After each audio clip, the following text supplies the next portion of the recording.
Halos lamunin na ng apoy ang ilang bahay sa Mandaluyong City kaninang hapon. Halos 1 oras ang inabot bago naapula ang sunog. Ilang bumbero ang isinugod sa ospital matapos mabagsakan ng pader. 14 na pamilya ang naapektuhan ng sunog. Sa Naga City, sumalpok sa kasalubong na dump truck ang itim na kotseng yan. Ayon sa mga pulis, nakainom ang driver ng kotse. Sugatan siya at ang dalawa niyang sakay. Ligtas naman ang truck driver. Ang matagal ng hinala ng isang senador sa tunay na pagkatao ni suspended Bamban Tarlac Mayor Alice Guo tila nakumpirma ngayon sa findings ng NBI. Nagmatch kasi ang fingerprints ni Guo at ng Chinese national na si Guo Huaping. May report si Sandra Aguinaldo. Sina suspended Bamban Tarlac Mayor Alice Guo at Guo Huaping, iisang tao lang ayon sa NBI. When we check, yung fingerprint ni Guo Huaping, Ilin, and compared it with na kinuha noong 2006 at yung fingerprint impression ni Guo Alice Ilial, we found it to be similar. The same, one and the same person. Si Guo Huaping, ang Chinese national na dumating sa Pilipinas noong January 12, 2003. Ipinadala ng NBI sa Senado ang kanilang findings. Fingerprint, dactyloscopy is an infallible science of identification. No two person, even twins, will have the same fingerprints. Conclusive ito. Sa korte, walang dalawang tao sa buong mundo na magkapareho ng fingerprints. Ayon kay Senadora Riza Ontiveros, patunay ito na si Mayor Guo ay Chinese national na nagpapanggap na Pilipino at nagsisilbi raw tulay para maisagawa ang mga krimeng may kinalaman sa mga pogo. Insulto raw ito sa mga botante sa Bamban at mga institusyon ng gobyerno at mamamayang Pilipino. Panawagan ni Ontiveros sa Solicitor General, madaliin ang pagsasampa ng co-warranto case laban kay Guo para mapaalis ito sa pwesto. Dapat din daw mapanagot si Guo sa mga krimen ng kanya umanong Pogo Hub.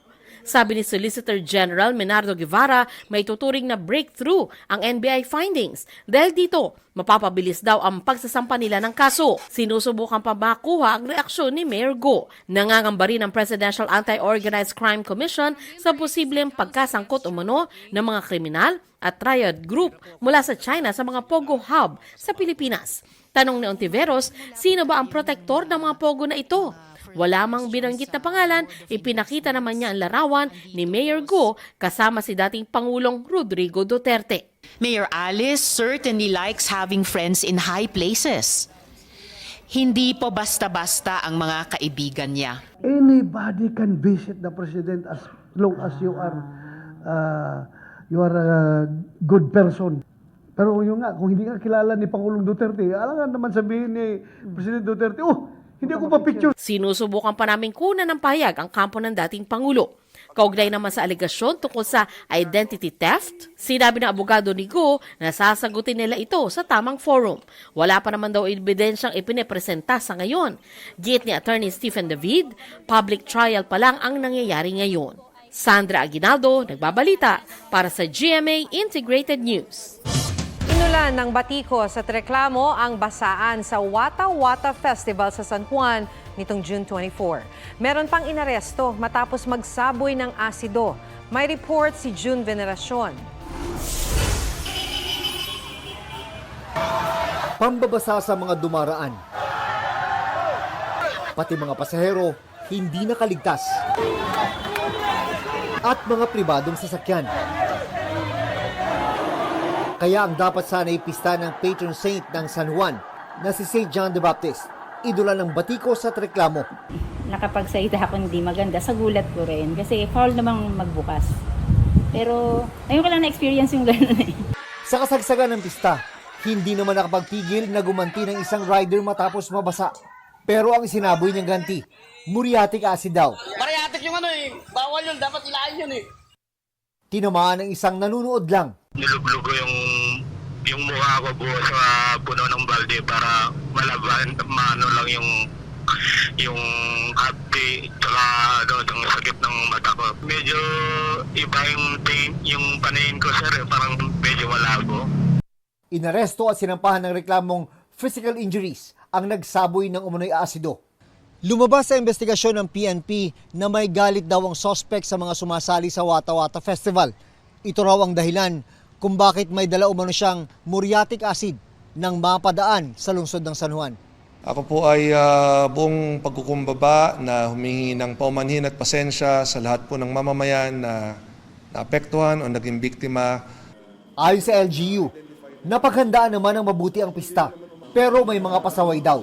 Ang mga nanggulo, kabilang ang mga puwersang nagbukas ng sasakyan, hinahanap na raw. Posible silang pagmultahin ng hanggang 5,000 piso. Hinihikayat din ng LGU ang mga naapektuhan na magsampa ng reklamo. Pag-aaralan din daw kung paano mapapabuti ang pagsasagawa ng kapistahan sa mga susunod pang taon. June Veneracion nagbabalita para sa GMA Integrated News. 5 villa sa Fontana Leisure Park sa Clark, Pampanga ang sinalakay ng mga otoridad ngayong gabi. Dito raw dinala ang ilang nakatakas mula sa Lucky South 99 Pogo sa Porac.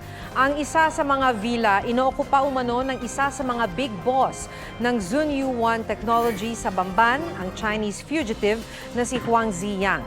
May isa ring villa na nakitaan ng mga dokumento na nakapangalan kay Zhang Rujin na business partner ni Mayor Alice Guo. Nagsasagawa rin ng welfare check sa mga nakitang dayuhan sa loob ng mga villa. Pinagbigyan ng korte sa Timor-Leste ang hiling na extradition o pagbabalik sa Pilipinas kay dating Congressman Arnie Teves. Kinumpirma yan ng Prosecutor General ng Timor-Leste sa Department of Justice. Dahil dito aarestuhin muli si Teves para i-deport. Sa isang pahayag, sinabi ng DOJ na inaasahan na nila ang pagdating ni Teves para harapin ang mga kaso laban sa kanya kaugnay ng pagkakapatay kay dating Negros Oriental Governor Roel Degamo.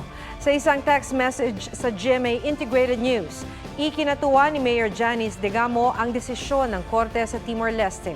Pero sabi ng abogado ni Teves na si Attorney Ferdinand Topacio, hindi pa tapos ang laban, kaya hindi pa raw dapat magsaya ang DOJ. Balak rin daw nilang iapela ang desisyon. Tinanggal muna sa pwesto ang 4 na SWAT member na namataan sa isang private event sa Pasig. Yan ay habang nagsasagawa ng investigasyon ng DILG sa insidente na binatikos online. Sa caption, labis ang pasasalamat ng nag-post sa mga kasamang pulis sa larawan at sa isang ninong colonel para sa anyay love and protection. Pinuna ng ilang netizen ang umunoy pagraket ng mga pulis sa naturang event. Pero sabi ng Pasig Police, iginigiit ng SWAT team na wala silang kasalanan at nasa lehitimong routine patrol daw noon. Inimbitahan lamang daw silang magpa-photo op, bagay na tinitimbang ngayon kung may nalabag bang protocol matapos nila itong paunlakan habang naka-duty. Ukol naman sa Ninong Colonel caption, sumulat na raw sa Pasig Police ang nag-post nito para humingi ng dispensa sa nangyari. Nakausap ng GMA Integrated News ang nag-post ng mga larawan pero hindi pa raw siya handang magpa-interview at kumukonsulta pa sa abogado. Kahit tinanong ni Pangulong Marcos, hindi raw nagbigay ng rason si Vice President Sara Duterte sa pagbibitiw niya sa gabinete. I asked her if there were any particular reasons why she has chosen to resign from the Department of Education and from the NTF-ELCAC. And she said, wag na lang natin pag-usapan. So I did not force the issue. Kaya sabi ng Pangulo, move on na at mag-aanunsyo na ng bagong DepEd Secretary ngayong linggo. Tugon naman ng Pangulo sa sinabi ng bise na planong tumakbong senador ng kanyang amang si dating Pangulong Duterte at mga kapatid na sina Mayor Baste at Congressman Paulo, it's a free country. Magkakaalaman lang daw sa filing of candidacy sa Oktubre. Patungkol naman sa pagkaka-acquit kay dating Senador Laila De Lima sa drug cases, sinabi ng Pangulo na maayos na gumagana ang ating hudikatura at investigative services.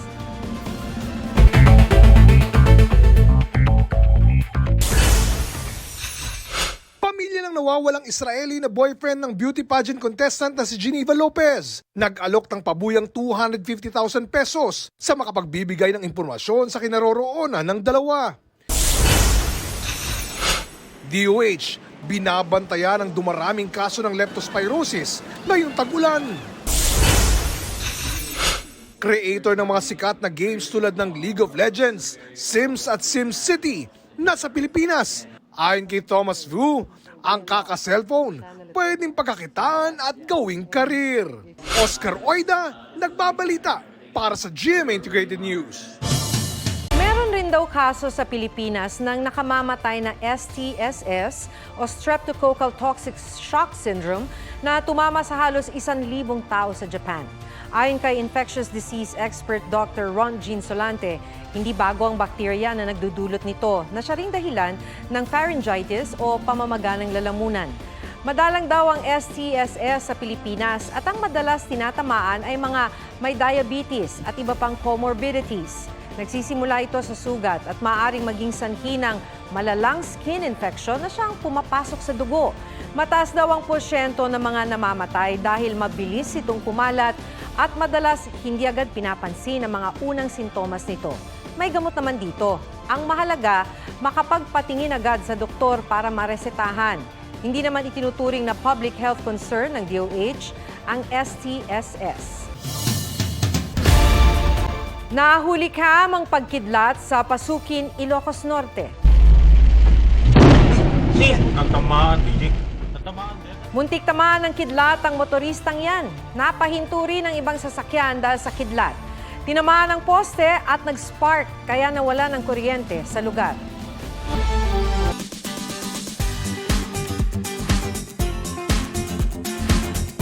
Reverse card activated. Dahil ang mga tour organizer na hindi binigyan ng review, siyang nag-rate sa kanilang joiners. Pusuan na yan sa report ni Mark Salazar. Meet the Joiners, ang backpackers na handang sumama sa mga grupo-grupong gala. Ang model daw sa tuktok ng bundok. Ang mabilis daw sa trail pero sa gear check fail. At ang sa late ayaw mag-wait. Hindi ito reality show, kundi pakana ng organizers na bukod sa tour na all-in-one, offer nila ang group bardagulan. Sabi ko, baka pwede naman mag-iwan kayo ng page review sa Badlaya, di ba? Parang masaya naman sila dun sa service namin. Tapos after 2 days, wala pa rin. Wala pa rin mga sabi ko, kayo ang i-review ko. Ang joiner na si Tin, 9 out of 10. Nadulas siya sa bangin, bumangon, nagpagpag, tapos naglabas ng foundation at lipstick. Nakakontour ang face kahit muntik na mamatay. Itong si Otep naman, 8.5. Pogi!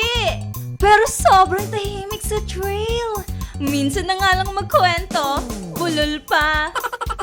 6 out of 10 naman si Noel. 1 month lang sila ng ex niya, pero 7 months na siyang nag-move on after breakup nila. Umaakyat siya every 11th day of the month. At kapag naka-join, i-review namin kayo. I-send nyo sa akin yung mga magaganda nyong picture para kahit bardagulan yung sasabihin ko sa inyo, maganda kayo sa review namin. Mark Salazar, nagbabalita para sa GMA Integrated News.